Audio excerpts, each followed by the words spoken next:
For my part in this allegory, I'm not going to make the same mistakes my father made. Howard vanished from my mother's life before I was even in it, so when he sent me a letter a few days after Mum's funeral, it was the first I'd ever heard from him. Pity he was dead. Writing from beyond the grave must be a genetic habit in my bloodline.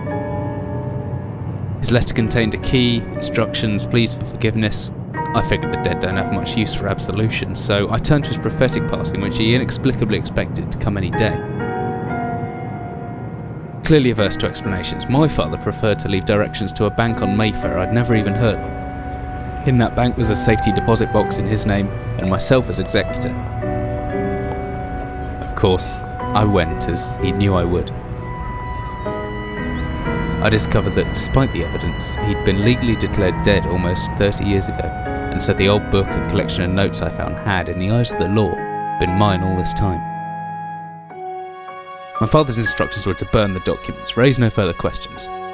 But that was his error. No man's immune to the shameful trappings of curiosity, and my humanity got the better of me. The university I taught at was world renowned for two things: physics and linguistics. I represented the first, and the man who stood for the second was stumped by my recent acquisition. The book was indecipherable. The notes, however, showed a location somewhere in uninhabited northern Greenland.